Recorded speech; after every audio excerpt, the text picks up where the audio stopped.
Parts of North India in the thick of one of the longest and most challenging monsoon spells in a while. Continuous rainfall has brought widespread flooding and landslides to different parts. In fact, the past 2 weeks have been the wettest for North India in over 14 years, worsening an already difficult situation. In Punjab, officials from the Disaster Management and Rehabilitation Department reported that between April 1 and August 31 this year, 79 people have lost their lives, 115 have been injured. The floods have hit some districts particularly hard. Gurdaspur recorded around 1.45 lakh people affected.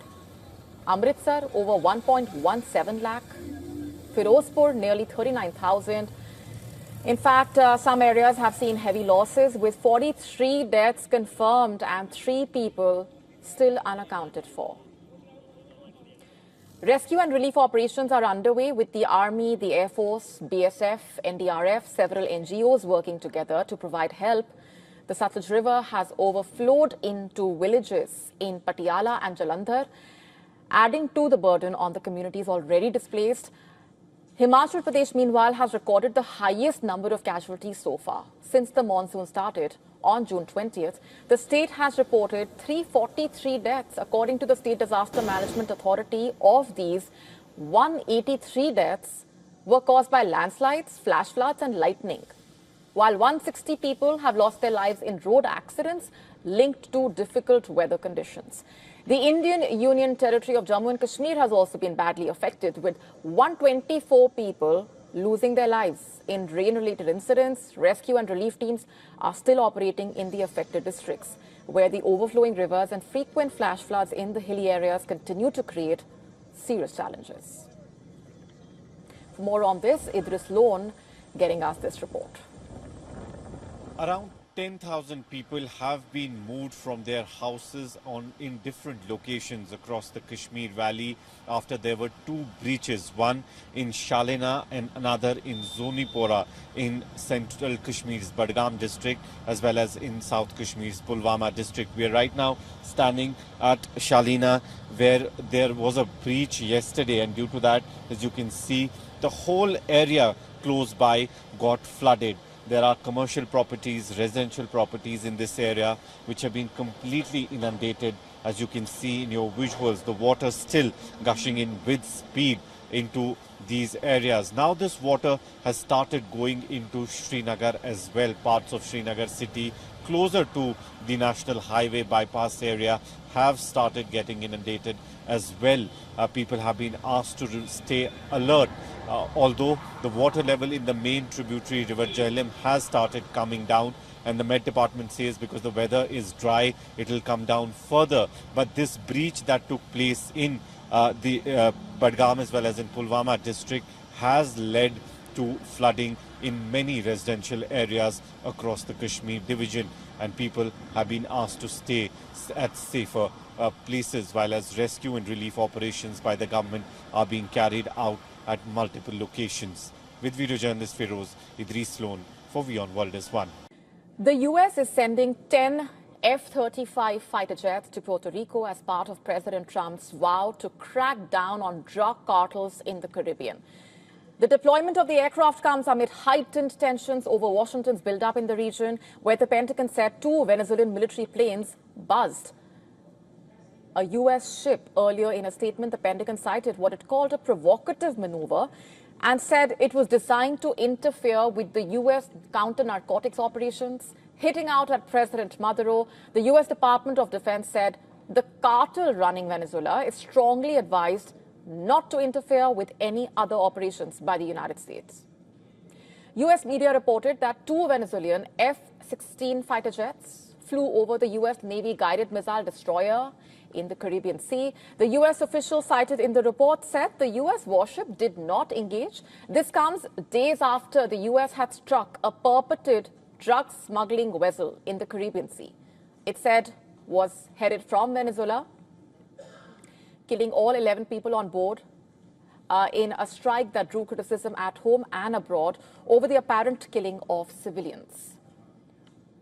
In fact, The US has sent several ships carrying some 4,000 sailors and Marines to the Caribbean in what officials have described as an effort to crack down on narco-trafficking. The move prompted speculation that Trump, who has vowed not to involve the US in more foreign entanglements, may be seeking to push Maduro from power. Earlier on Thursday, Maduro went on state TV and called on all military reservists and more than 10 million militia members to mobilize to their local communal offices. The flyby came the same day, by the way, that the US Secretary of State visited Ecuador on a trip aimed at rallying support for the US pressure campaign.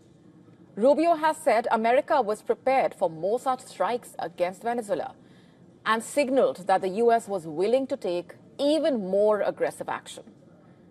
The Defense Secretary, meanwhile, and Rubio have defended the US strike and warned that more could follow, saying the US government aimed to send out a message to drug traffickers. Switching gears for now, US President Donald Trump is driving a wedge through NATO on Ukraine, on Russia, on India, and on China. And if it wasn't obvious before, his latest statement shows that the US and Europe are moving in opposite directions. And the entire unity of the Western alliance is now under strain.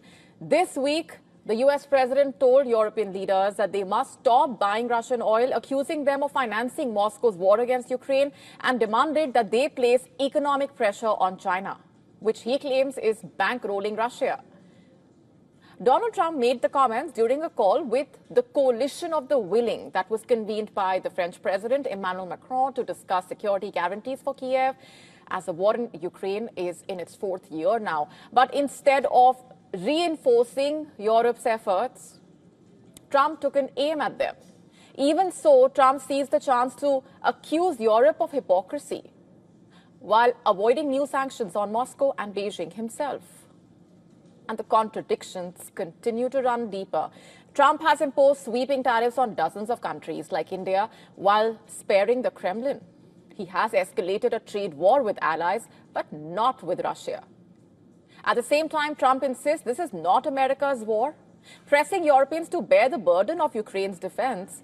According to reports, in fact, following the call with Trump on Thursday, the French president said 26 countries have promised to contribute to a potential peacekeeping force if a ceasefire deal is finalized, though US support for security guarantees is being seen as central to lending the Europeans' actions credibility. Macron acknowledged as much on Thursday, saying that alongside strengthening Ukraine's armed forces and deploying European troops to Ukraine, the third component of Ukraine's security guarantees ought to be an American safety net. But Trump refuses to commit. Instead, he has used the issue of Russian oil purchases to question Europe's resolve, while conveniently sidestepping his own reluctance in a way to deal with Russia directly. Just last month, Trump had pledged to participate in post-war security guarantees for Ukraine after hosting Zelensky and 7 European leaders at the White House. Then, top Trump administration officials like the Secretary of State argued that Europe should take the lead. The US has reportedly indicated to allies it is open to playing a role, albeit a limited one, as far as providing security guarantees to Ukraine is concerned. But Trump, like his predecessor Joe Biden, has ruled out putting American boots on the ground. The outcome seems to be clear. While Europe is moving towards deeper military commitments, Washington under Trump is pulling back. It is lecturing allies and the world, but offering little of its own, it seems. Meanwhile, Ukrainian President Volodymyr Zelensky, who was also on the call on Thursday, has urged greater pressure on Russia and on all countries trading with Russia. He has stressed Ukraine's need for stronger air defenses and warned against Putin's suggestion of talks in Moscow. For Trump, it's a balancing act. Publicly, he threatens Putin with severe consequences, but privately, he fears undermining negotiations, it seems. He scores Europe for energy ties while shielding Russia from direct tariffs. He calls on allies to squeeze China, yet refuses to take that step himself. To stay up to speed with the latest news, download the WION app and subscribe to our YouTube channel.